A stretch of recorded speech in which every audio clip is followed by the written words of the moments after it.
All right, let's dive right in. Today, we're going to try and unlock what Sri Aurobindo called the secret of the Veda. And this is, quite possibly, humanity's oldest and most mysterious scripture.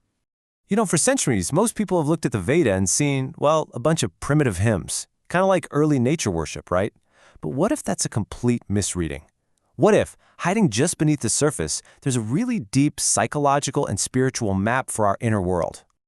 Okay, so here's how we're going to tackle this. First, we'll explore this idea of a secret. Then we'll look at the big problem with the usual interpretation. After that, we'll dive into a psychological take on it, figure out the symbolic code, and finally, see what the goal of this whole inner journey really is. So, let's start with this idea of a secret. Because honestly, the standard academic view of the Veda creates a massive puzzle. When you look at how Indian thought developed over time, something just doesn't quite fit. The conventional thinking goes something like this. The Veda is basically a collection of hymns to things like the sun, fire, and storms. It's seen as this early kind of primitive religion, where people are just praying for real-world stuff. Rain for their crops, a long life, winning a battle. It's supposed to be the starting point, the very beginning of a long religious journey. But here's where it gets really interesting, and kind of weird. This view creates a huge disconnect. Because if the Veda is all about worshiping the weather, then what on earth happened just a few hundred years later?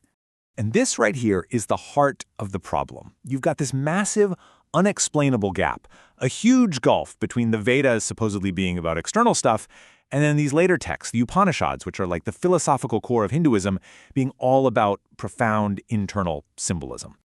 I mean, look at this. In the Upanishads, those same Vedic gods are treated as symbols for really deep psychological ideas. Surya, the sun god, he's not just a big hot thing in the sky anymore, he's the god of revelatory knowledge. And Agni, the fire god, becomes this inner force that purifies your soul. So the big question is, how did they change so completely so fast? For scholars, this has been a real head-scratcher. So yeah, how do you bridge that gap? Well, this is where Sri Aurobindo comes in with a totally revolutionary idea.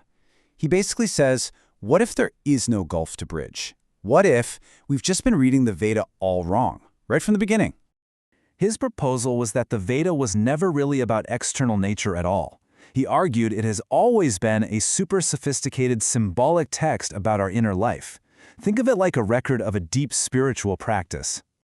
And if you look at it this way, the whole scripture just transforms. Suddenly, the hymns aren't prayers for literal sun and rain.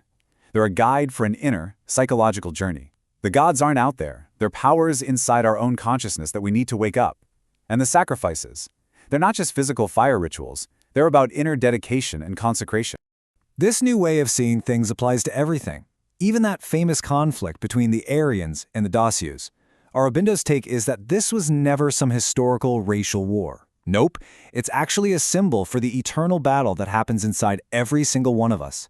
The fight between forces of light and truth, the Aryans, and the forces of darkness and division, the Dasyus. Okay, that's a pretty fascinating theory, right? But it raises a big question. How could a meaning this deep stay hidden for thousands of years? Well, Aurobindo says the clue is in the language of the Veda itself. He believed it was intentionally designed with two layers of meaning. He argued that the ancient Sanskrit roots that the Vedic poets, the rishis, used were deliberately chosen because they had multiple meanings.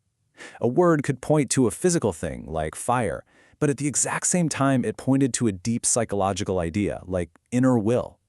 So the rishis used the outer meaning as a kind of veil, hiding the deeper inner secret. Just take a look at this. The word ritam. It's often translated as sacrifice or sometimes even water.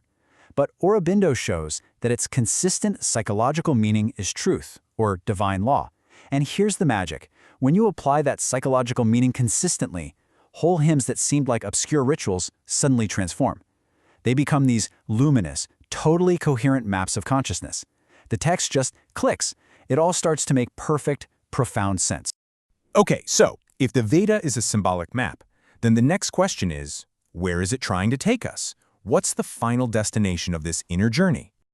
Well, according to this view, the Veda is laying out a step-by-step path of inner evolution. All those worlds it talks about, they're not physical places out there in the cosmos. They're actually different planes or levels of our very own being, right inside us, that we can learn to access. And this path leads upwards. You start from our ordinary physical consciousness, what the Veda calls Earth.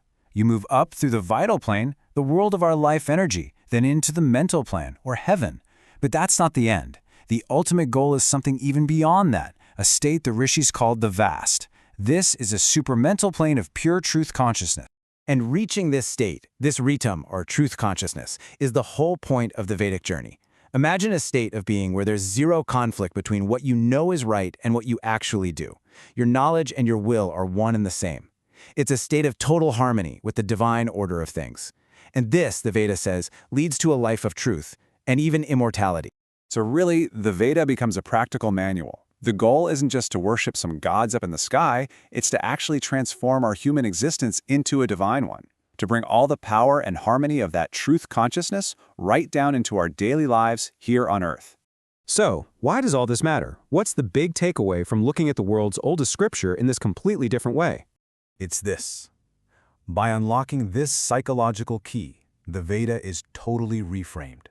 It stops being some dusty old historical document, a curiosity from the ancient past. It becomes a living, breathing, timeless guide. It's a scripture that speaks directly to the spiritual journey and, maybe most importantly, to the incredible potential that's hidden inside every single one of us. And that leaves us with a pretty provocative thought, isn't it? Could it be that the world's oldest scripture is actually a timeless guide to our own inner worlds? Maybe the greatest secrets aren't lost to time, but are just waiting inside us, waiting for the right key to be found.